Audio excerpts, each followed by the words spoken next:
প্রিয় শিক্ষার্থী বন্ধুরা, আসসালামু আলাইকুম। আমি রুমানা জাহান, সহকারী অধ্যাপক, পদার্থবিজ্ঞান বিভাগ, চুয়াড়া আদর্শ ডিগ্রি কলেজ। আজকের অনলাইন ক্লাসে তোমাদের স্বাগত জানাচ্ছি। গত ক্লাসে আমরা পদার্থবিজ্ঞান দ্বিতীয় পত্র অষ্টম অধ্যায় আধুনিক পদার্থবিজ্ঞানের সূচনা শুরু করেছিলাম। আমরা সময় সম্প্রসারণ পর্যন্ত পড়েছিলাম। আজকের ক্লাসে আমরা পড়ব দৈর্ঘ্য সংকোচন ও ভর বৃদ্ধি। দৈর্ঘ্যের আপেক্ষিকতা। সময় পরিমাপের মতো আপেক্ষিক গতি দ্বারা দৈর্ঘ্য পরিমাপও প্রভাবিত হয়। চিরায়ত পদার্থবিজ্ঞানের মতে বস্তুর সাপেক্ষে পর্যবেক্ষকের বেগ যাই হোক না কেন, সকল পর্যবেক্ষকের নিকট বস্তুর দৈর্ঘ্য সমান বা অভিন্ন থাকে। কিন্তু আপেক্ষিকতা তত্ত্ব অনুসারে গতির সাথে বস্তুর দৈর্ঘ্যের পরিবর্তন ঘটে। তাহলে দৈর্ঘ্য সংকোচন হচ্ছে কোনো বস্তুর গতিশীল অবস্থার দৈর্ঘ্য ওই বস্তুর স্থিতিশীল অবস্থার দৈর্ঘ্যের চেয়ে ছোট, একে দৈর্ঘ্য সংকোচন বলে। এই যে এখানে একটা এস কাঠামো, এখানে একটা বস্তু রয়েছে, এবি একটা বস্তু, এটার দৈর্ঘ্য এক্স, আদি দৈর্ঘ্য x1, শেষ দৈর্ঘ্য x2 এক্স। তারপর যখন বস্তুটা এস এস এস প্রাইম কাঠামোটা এস কাঠামোর সাপেক্ষে গতিশীল, তখন এর দৈর্ঘ্যটা পরিবর্তনশীল হবে। তখন দৈর্ঘ্যটা মনে হবে এক্স, আদি দৈর্ঘ্যটা x1 প্রাইম এবং শেষ দৈর্ঘ্যটা x2 প্রাইম মনে হবে।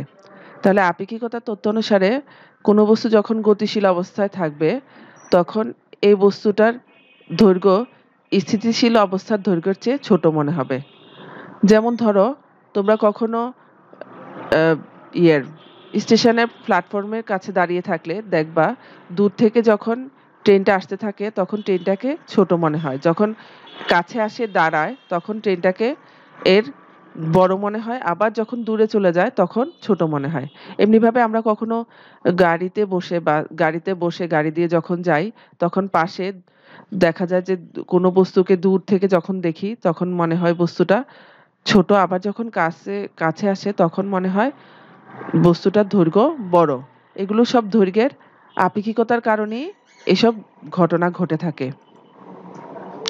দৈর্ঘ্য সংকোচন সম্পর্কিত সমীকরণ সেটা হচ্ছে গিয়ে L naught equal to L by root over of 1 minus v square by c square। এখানে Lটা এখানে চলে আসলে তাহলে L equal to L naught root over of 1 minus v square by c square। এখানে L নটটাকে প্রকৃত দৈর্ঘ্য বলা হয়, L নটটাকে। আর L হচ্ছে গিয়ে যেটা পর্যবেক্ষকের সাপেক্ষে গতিশীল অবস্থায় বস্তুর দৈর্ঘ্যটা। তারপরে ভি হচ্ছে গিয়ে আপেক্ষিক বেগ, আপেক্ষিক দ্রুতি, আর সি হচ্ছে গিয়ে আলো দ্রুতি। তাহলে দৈর্ঘ্য সংকোচন সম্পর্কিত এই সমীকরণটা আমাদের মনে রাখতে হবে, L equal to L naught root over of 1 minus v square by c square। এটা দিয়ে আমরা গাণিতিক সমস্যা সমাধান করব। দেখো, আমি তোমাদেরকে একটা অঙ্ক দিয়ে বুঝিয়ে দিচ্ছি। দেখো, 1 মিটার দীর্ঘ একটি দণ্ড মহাশূন্যে 2.7 into 10 to the power 8 metre second inverse 1 বেগে গতিশীল রয়েছে। দণ্ডের দৈর্ঘ্য কত মনে হবে? এই অঙ্কটা করার জন্য আমরা কিছুক্ষণ আগে যে সূত্রটা শিখেছি, L equal to L naught root over of 1 minus v square by c square, সেই সূত্রটা বসিয়ে অঙ্কটা করতে হবে। যেমন দেখো, আমরা জানি L equal to L naught root over of 1 minus v square by c square।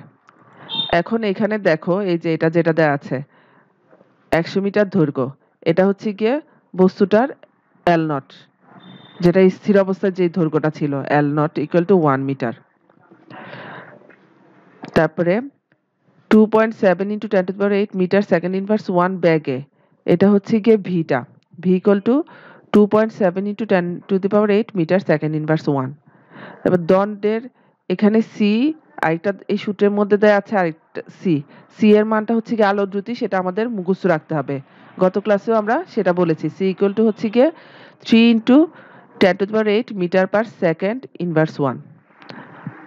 তাহলে এই সবগুলো এল নট আছে, ভি আছে, সি আছে, আমাদের বের করতে হবে এল, দণ্ডের দৈর্ঘ্য যেটা সেটা বের করতে হবে। তাহলে এল ইকুয়াল টু হোয়াট? এখন এই সমীকরণে আমরা মানগুলো বসিয়ে দিব। এই যে এল সমান 1, তারপরে 1 এর জায়গায় 1 মাইনাস ভি এর মান হচ্ছে কি 2.7 ইনটু 10 টু দি পাওয়ার 8 পুরাটাকে আমি স্কয়ারের মধ্যে ঢুকিয়ে ফেলেছি স্কয়ার। নিচে সি এর মান হচ্ছে 3 ইনটু 10 টু দি পাওয়ার 8 পুরাটাকে স্কয়ারের ভিতরে ঢুকিয়ে ফেলেছি। তাহলে 1 মাইনাস এটাকে করলে এটাকে ইকুয়েশন করলে বের হবে 0.81। 1 থেকে 0.81 কে মাইনাস করলে বিয়োগ করলে দাঁড়াচ্ছে 0.19। তারপর এটাকে বর্গমূল করলে দাঁড়াচ্ছে 0.44 মিটার। তাহলে দণ্ডের দৈর্ঘ্য কত মনে হবে? দণ্ডের দৈর্ঘ্য মনে হবে 0.44 মিটার। দণ্ডটার দৈর্ঘ্য কিন্তু ছিল 1 মিটার, যেটা প্রথম যেটা স্থির অবস্থায় দৈর্ঘ্য ছিল সেটা ছিল 1 মিটার। যখন মহাশূন্যে চলতে ব্যাগে গতিশীল তখন এটার দণ্ডটার দৈর্ঘ্য মনে হবে 0.44 মিটার। এটাই হচ্ছে কি আনসার। এখন আসো ভরের আপেক্ষিকতাটা আমরা পড়ব। চিরায়ত বলবিদ্যার ভাষায় বস্তুর ভর একটি ধ্রুব সংখ্যা। স্থান কাল বা গতির পরিবর্তনের উপর ভরের পরিমাপ নির্ভর করে না। কিন্তু আপেক্ষিক তত্ত্বের ভাষায় বস্তুর ভর ধ্রুব নয়, আপেক্ষিক। গতির সাথে বস্তুর ভরের সম্পর্ক রয়েছে। তাহলে ভরের যে সম্পর্ক দেখি, ভর বৃদ্ধিটা কি? কোনো বস্তুর গতিশীল অবস্থার ভর এর নিশ্চল অবস্থায় ভরের চেয়ে বেশি, একে ভরের আপেক্ষিকতা বলে। বস্তুর বেগ যতই আলোর বেগের কাছাকাছি পৌঁছতে থাকে এর ভর ততই বৃদ্ধি পেতে থাকে। পারমাণবিক কণিকা যেমন ইলেকট্রন, প্রোটন, নিউট্রন ইত্যাদির বেগ এতই বেশি যে এদের গতির ক্ষেত্রে চিরায়ত পদার্থবিজ্ঞানের সাধারণ নিয়ম খাটে না। এদের গতির ক্ষেত্রে আপেক্ষিকতার প্রভাব বিবেচনা হয়।